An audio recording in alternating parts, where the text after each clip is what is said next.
नमस्कार दोस्तों, राधे राधे, जय श्री कृष्णा। मैं मोमिता स्वागत करती हूँ आप सबको मेरे यूट्यूब चैनल लड़कित मोमिता में।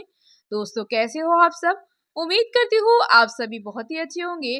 दोस्तों, आज फाल्गुन पूर्णिमा व्रत है, तो आप सबको फाल्गुन पूर्णिमा व्रत की हार्दिक शुभकामनाएं।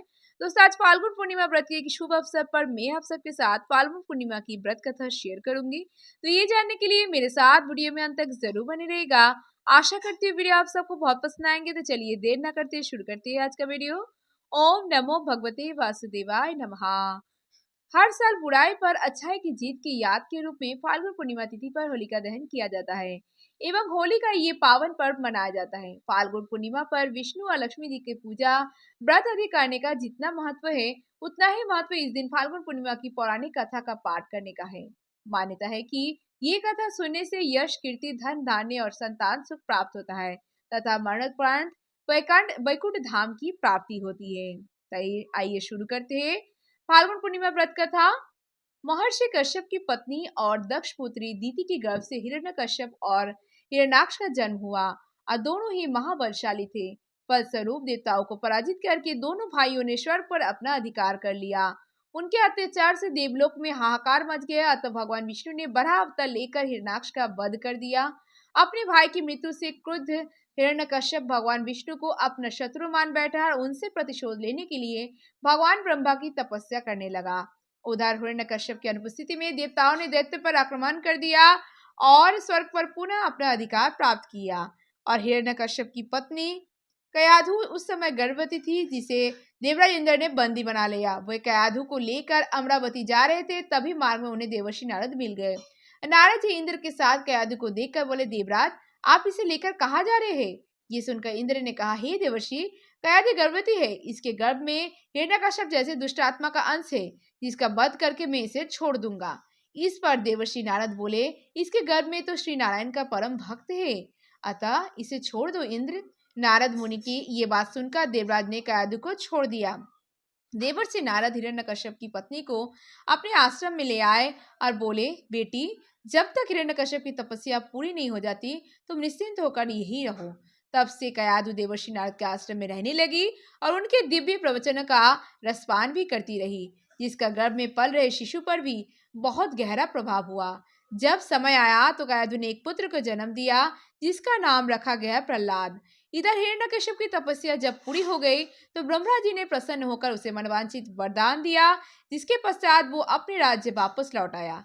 कयाधु भी प्रहलाद को लेकर अपने पति के पास चली आई और प्रहलाद जब थोड़े बड़े हुए तो एक श्रेष्ठ गुरु के मार्गदर्शन में उनकी शिक्षा का प्रबंध किया गया।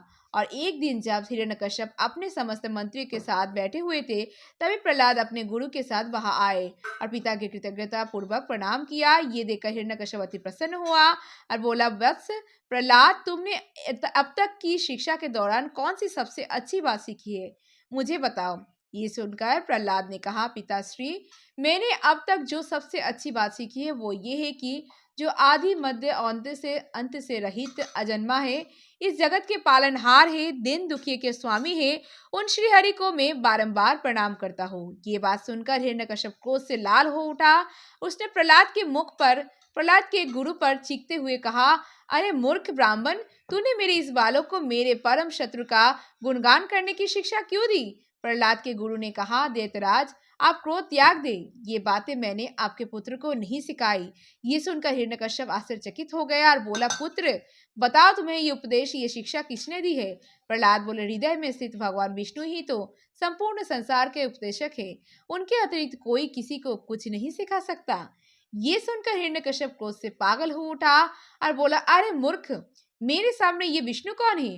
तू क्यों बार बार उस दुष्ट का नाम ले रहा है? क्यों तू इसका परिणाम जानता है? क्या तू इसका परिणाम जानता है?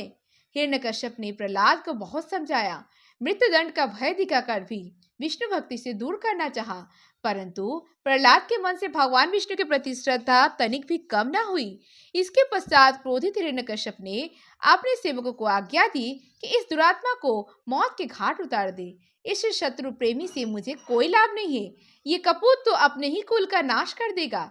दैत्यराज हिरण्यकश्यप की आज्ञा अनुसार उसके सैनिकों ने प्रहलाद पर तरह तरह के अत्याचार किए और उन्हें मारने का प्रयास किया, परंतु हरि कृपा के कारण वो सब प्रहलाद का बाल भी बांका करने में असमर्थ रहे। और हिरण्यकश्यप ये सब देखकर बहुत क्रोधित हुआ और अतः उसने अपनी बहन होलिका को आदेश दिया कि वो प्रहलाद की गोद में लेकर अग्नि में बैठ जाए, क्योंकि होलिका को यह वरदान प्राप्त था कि अग्नि से उससे कोई हानि नहीं होगी। अपने भ्राता का आदेश मानकर होलिका भक्त प्रहलाद को अपनी गोद में लेकर अग्नि में बैठ गई। उस समय प्रहलाद हाथ जोड़कर आंखें बंद करके निरंतर प्रभु ध्यान में मग्न रहे और नारायण नारायण जप करते रहे। हरि कृपा के फलस्वरूप प्रहलाद अग्नि में बैठकर ही सकुशल बच गए, किंतु होलिका उसी आग में जलकर भस्म हो गई। राधे राधे। जय श्री कृष्ण।